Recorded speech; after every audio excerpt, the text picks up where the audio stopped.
Bonjour, donc on se retrouve aujourd'hui pour un nouveau tuto sur Ableton Live et où il sera question de Reaktor et plus particulièrement du séquenceur Spiral. Tout ça pour répondre à la question d'un abonné qui a des difficultés à le faire fonctionner sur Ableton Live, de faire reconnaître avec un instrument virtuel, un VST ou un instrument interne à Ableton Live, et d'utiliser le séquenceur avec son instrument. Alors, ça réside dans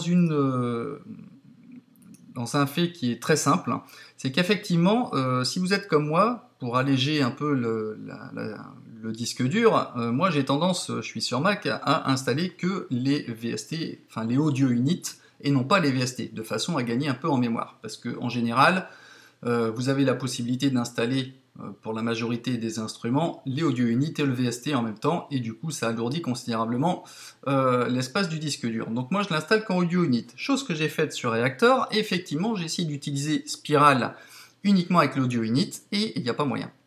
Donc je vais vous montrer pourquoi tout de suite. Alors dans un premier temps, on va aller chercher, donc vous installez Reaktor aussi bien en audio unit qu'en VST. Je vais double-cliquer pour, alors ici, dans les New Addition, vous avez séquenceur et le fameux Spiral. Vous double-cliquez dessus.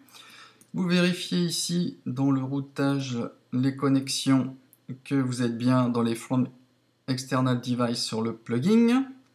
Donc là, tout devrait fonctionner.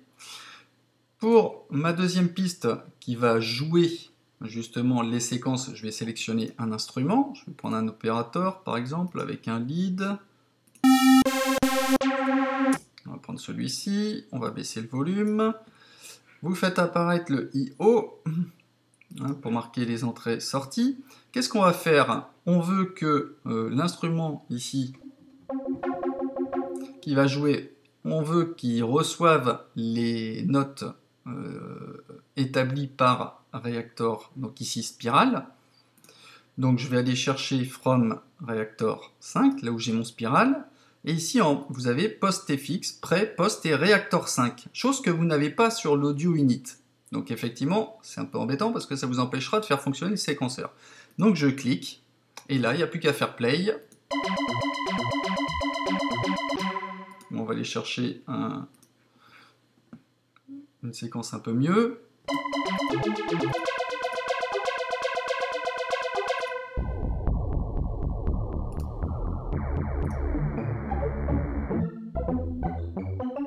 Voilà, donc là on voit bien que ça fonctionne. Si par exemple je fais une commande Shift T, j'ajoute une piste MIDI que je vais appeler par exemple Reaktor AU pour audio unit.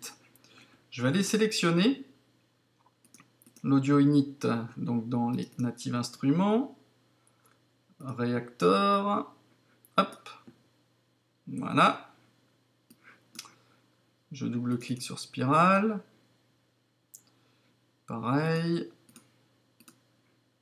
Je suis bien sur les plugins, c'est bon. Et là, si je vais chercher le routing non plus depuis Reaktor 5, mais depuis Audio Unit, hop, et ben en post ou préfixe, vous voyez que j'ai pas le Reaktor. Du coup, ça ne fonctionne pas. Donc, pour pouvoir faire fonctionner les séquenceurs donc, de Reaktor, notamment sur Spiral, et ben, vous êtes obligé de l'utiliser le plugin VST et non pas Audio Unit. Voilà, bon, j'espère que ça aura pu éclairer l'abonné et d'autres qui sont utilisateurs de Reaktor et notamment des séquenceurs.